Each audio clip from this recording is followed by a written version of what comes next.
Kia ora family. So, no intro, no fancy transitions or anything, no fancy edits, let's just get straight into this.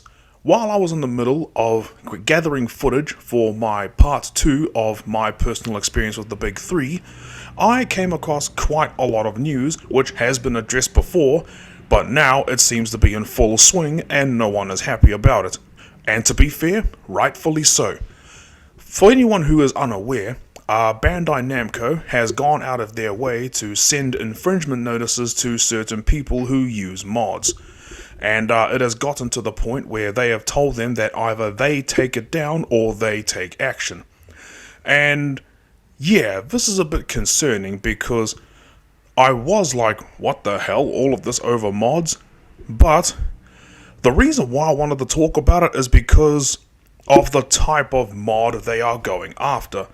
Now, for anyone who is using Calvin Klein mods or, putting everyone in a bikini, that's not the concern.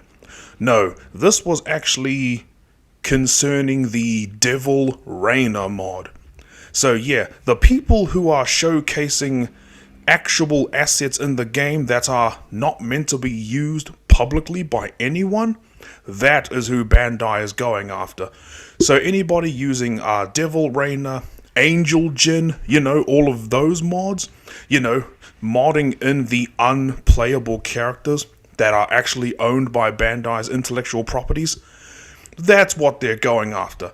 But anything that is made using original assets, that is not a concern to them.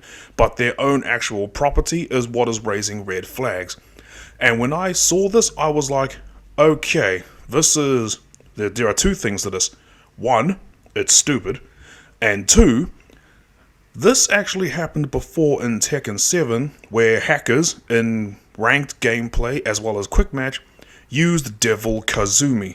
So this is something they have seen and dealt with before, and while I did just say before that original assets weren't really a problem, one thing that also did raise a few eyebrows was of course the mods of Elden Ring in Tekken 7, and that also raised a bit of concern to the point where Harada actually had to step in and say, these are costumes from Bandai, but no, this is not an actual cross promotion, don't get it twisted. With how free things have been with the creative modding community and how much range they've had to do whatever they want, it has gotten to a point now where Tekken is now the biggest moneymaker for Bandai Namco, because for anyone who's unaware, there have been quite a few gacha properties and other IPs by Bandai Namco that have unfortunately failed financially. And now they are falling back on Tekken to make a lot of that money back. However, in the long run, none of that matters. Why? Because the one thing that matters above all else is word of mouth. And the word on the street right now is that Bandai is putting Tekken and its community in a very shitty position. And it's just not the way to go. So to all the people who are boycotting this game and are giving this game bad reviews on Steam, honestly, as someone who really loves this game, and I still love it, I may be a console player, but just because all the bad shit on PC doesn't affect me, that does not mean I don't care.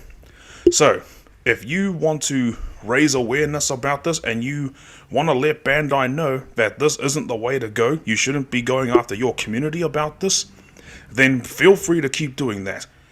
I recently shared a video by Mike Hollow, shoutouts to that guy, he's awesome, and talking about how the Tekken community is really getting the shit end of it because of Bandai's heads and whoever you want to point fingers at, putting them in this situation. So yep, that's all I wanted to say. I just wanted to address the situation very briefly before I continue gathering footage for my next video on fighting game animation.